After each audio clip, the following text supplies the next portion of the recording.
Iran और America के बीच बढ़ती जंग भारतीय शेयर बाजार को बुरी तरह हिला रही है। 2 मार्च को बाजार की चाल देखकर निवेशक घबराते हुए नजर आए।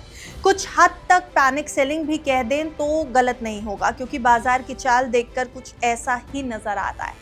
मिडिल ईस्ट में हालात बिगड़ते ही शेयर मार्केट पर घबराहट साफ दिखी है। कारोबार के दौरान सेंसेक्स करीब 1600 अंकों से ज्यादा टूट गया। निफ्टी भी करीब 500 अंकों से ज्यादा लुढ़कता हुआ दिखाई दिया ड्यूरिंग द ट्रेडिंग डे। अब निचले स्तरों से कुछ रिकवरी हालांकि जरूर आई, लेकिन पूरे सत्र में वोलेटिलिटी, अस्थिरता हावी रही है। निवेशकों की सांसें अटकी रही हैं। बाजार से लगभग 11 लाख करोड़ की पूंजी साफ हो गई क्लोजिंग आते आते।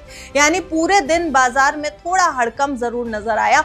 कॉशियस सेलिंग समझ में आती है, प्रॉफिट बुकिंग समझ में आती है, पर जिस तरीके की सेलिंग यहाँ नजर आ रही है वही अंदेशा था। मार्केट एक्सपर्ट्स भी इसकी सलाह दे रहे थे, चेतावनी दे रहे थे कि पैनिक सेलिंग हो सकती है, और कहीं ना कहीं 2 मार्च को ये पैनिक सेलिंग की थोड़ी बहुत तस्वीर दिखाई दी है। अब क्लोजिंग आते आते यानी दिन के अंत में तस्वीर थोड़ी बहुत संभली भी है, फिर भी नुकसान बहुत बड़ा रहा। सेंसेक्स 1046 अंक गिरकर 80,241 के स्तर पर क्लोजिंग देके गया। निफ्टी 313 अंक टूटकर 24,866 के लेवल पर बंद हुआ है। निफ्टी बैंक 689 अंक गिर गया, 59,840 के लेवल पर आ गया। बाजार में लगभग चौतरफा गिरावट देखने को मिली। मेटल और फार्मा सेक्टर को छोड़ दें तो ज्यादातर सेक्टर आपको लाल निशान में नजर आएंगे।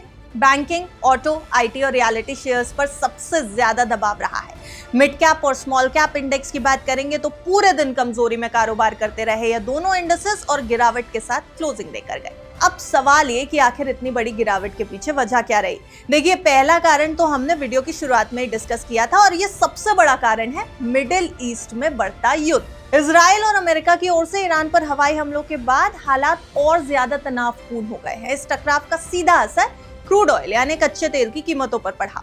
ब्रेंट क्रूड करीब 7% उछलकर $82.40 प्रति बैरल तक पहुंच गया है। तेल महंगा होने का मतलब है लागत बढ़ना, और इसका असर ऑयल मार्केटिंग कंपनीज, पेंट की कंपनियां, टायर, एविएशन और केमिकल कंपनियों पर साफ देखने को मिला है। इन सेक्टर्स में भारी बिकवाली देखने को मिली है, भारी दबाव देखने को मिला।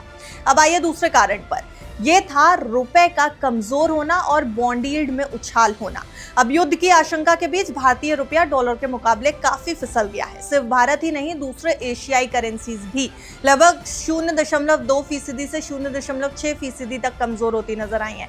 MSCI एशिया पैसिफिक इंडेक्स करीब 1.5% गिर गया है। जबकि ग्लोबल मार्केट्स दबाव में होते हैं तो विदेशी निवेशक जोखिम कम करने लगते हैं, यानी कि FIIs और FPIs अपने रिस्क को कम करेंगे, और इसका सीधा असर इमर्जिंग मार्केट्स पर ज्यादा पड़ता है।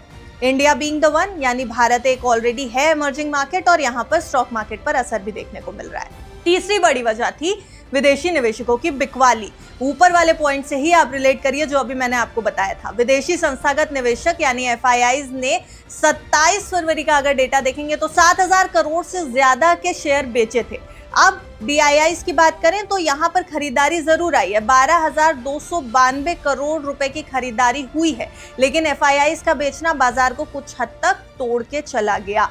हालांकि DIIs की खरीदारी से कुछ सहारा देने की कोशिश जरूर हुई, लेकिन डर का माहौल इतना गहरा था कि गिरावट हावी रही।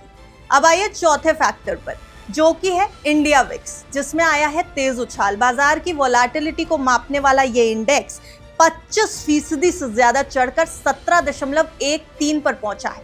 आमतौर पर जब विक्स बढ़ता है तो ये इंडिकेशन होता है कि निवेशकों में घबराहट बढ़ रही है और आगे उतार चढ़ाव तेज रह सकता है, और यहाँ पर 25% का उछाल यानी पैनिक सेलिंग, जिसका इंडिकेशन पहले से मिल रहा था।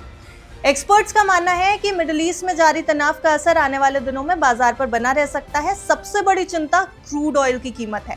अगर क्रूड ऑयल में करीब 15 से 20% तक की तेजी आती है तो बाजार पर दबाव और ज्यादा बढ़ सकता है। अब ऐसे माहौल में घबराहट में फैसले लेने से बचना बेहद जरूरी है। अगर आप एक निवेशक, एक इन्वेस्टर हैं तो किसी भी निवेश से पहले अपनी जोखिम क्षमता को जरूर समझें, लॉन्ग टर्म का नजरिया रखें और एक्सपर्ट्स की सलाह जरूर ले लें, क्योंकि जंग की आंच सिर्फ सीमाओं तक नहीं रहती, उसका असर बाजार की स्क्रीन पर भी साफ नजर आता है।